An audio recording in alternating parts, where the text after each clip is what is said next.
నమస్కారం. 2026 నాటికి సంపదని చూపించుకునే పద్ధతి పూర్తిగా మారిపోయిందన్నమాట. ఆడంబరంగా ఖరీదైన వస్తువులు చూపించడం కాదు, ఇప్పుడు చాలా సూక్ష్మమైన, నిశ్శబ్ద సంకేతాలకే ఎక్కువ విలువుంది. ఈరోజు మనం అవేంటో ఒకసారి విశ్లేషిద్దాం. అయితే అసలు ప్రశ్న ఏంటంటే, ఈ రోజుల్లో నిజమైన సంపదకు సంకేతాలు ఏవి? అంటే నిజంగా ధనవంతులుగా ఉండడం అంటే ఏంటి?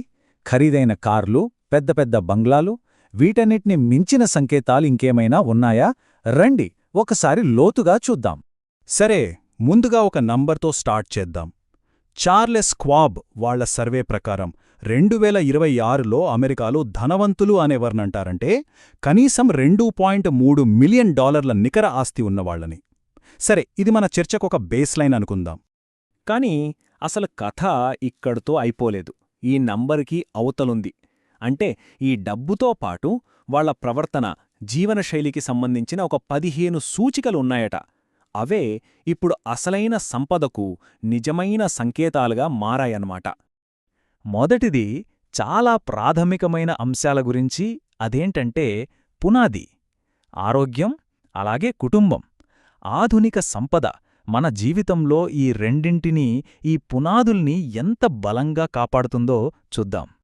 ఇప్పుడు చూడండి, శారీరక ఆరోగ్యంపై శ్రద్ధ పెట్టడం అనేది సంపదకు ఒక ప్రాథమిక సూచికగా మారిపోయింది.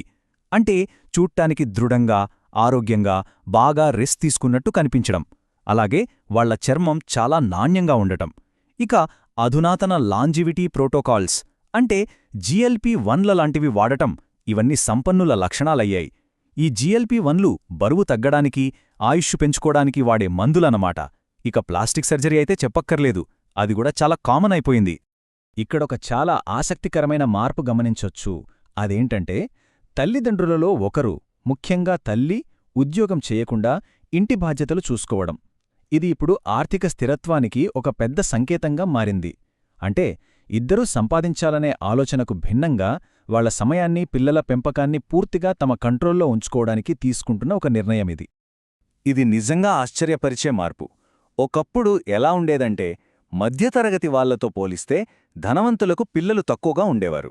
కాని ఇప్పుడు ట్రెండ్ రివర్స్ అయింది. అత్యంత ధనవంతులు ఎక్కువ మంది పిల్లల్ని కంటున్నారు. దీన్నే J-కర్వ్ ట్రెండ్ అంటున్నారు.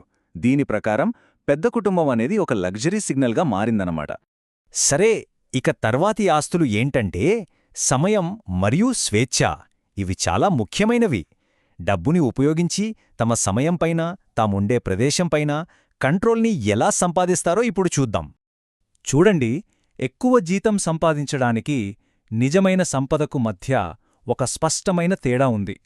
మీ దగ్గర సమయం లేని ఆదాయం ఉంటే అది ఒక ఉచ్చులాంటిది. కాని ఆదాయంతో పాటు సమయం కూడా ఉంటే అదే అసలైన స్వేచ్ఛ. ఇదే రెండిటి మధ్య ఉన్న కీలకమైన తేడా.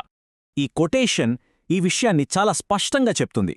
మీరు పని ఆపేస్తే మీ డబ్బు కూడా ఆగిపోతే మీరు సక్సెస్ఫుల్ ఏమో కానీ ధనవంతులు కాదు. అంటే నిజమైన సంపద అంటే మనం యాక్టివ్గా పని చేయకపోయినా డబ్బు వస్తూనే ఉండాలి.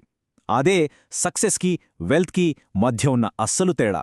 ఇక సంపద భౌతిక స్వేచ్ఛను కూడా ఇస్తుంది. ఉదాహరణకి ఎలాంటి అప్పు లేకుండా పూర్తిగా స్వంతిల్లు ఉండటం. ఒకటి కాదు, చాలా ప్రాపర్టీలు, సగటున 4.1 అట వాళ్లకుండటం.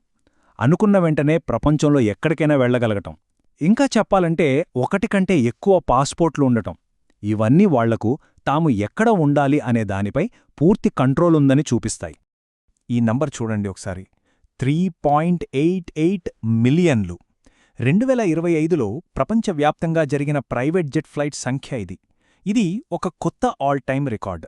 దీన్ని బట్టి ఏమర్థమవుతోంది?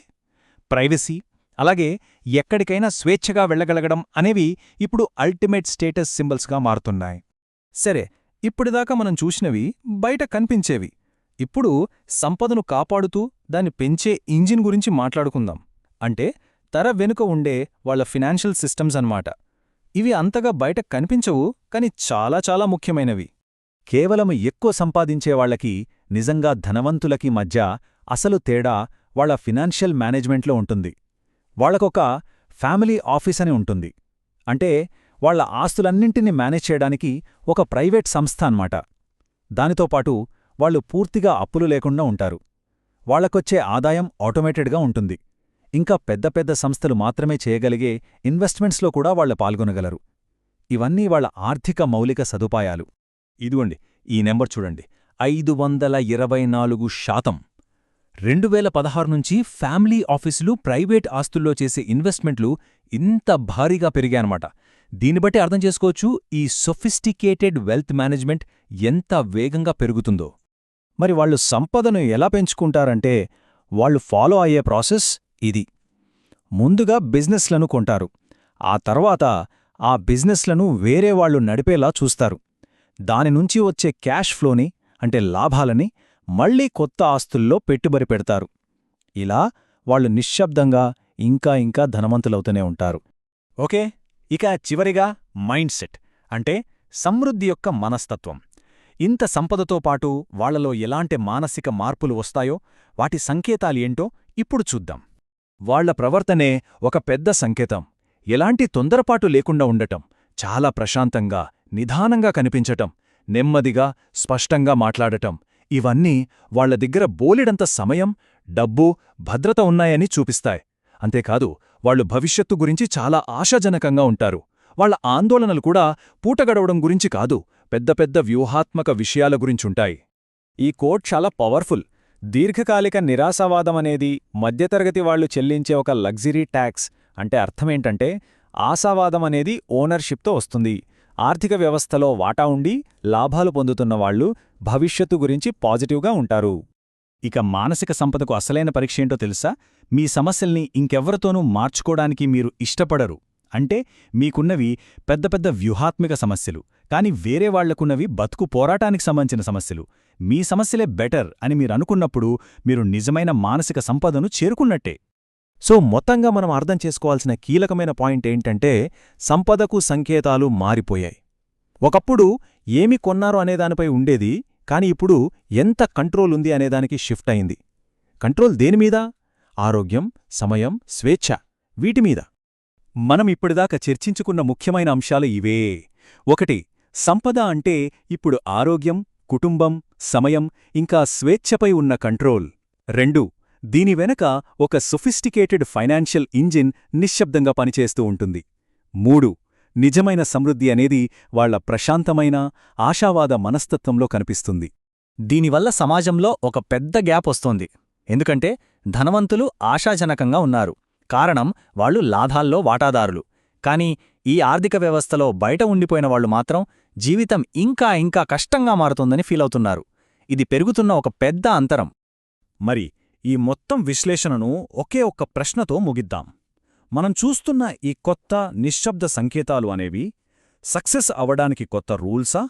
లేకపోతే మన సమాజంలో పెరుగుతున్న ఒక పెద్ద విభజనకు ఇవి కేవలం సంకేతాలు మాత్రమేనా? దీని గురించి ఆలోచించండి.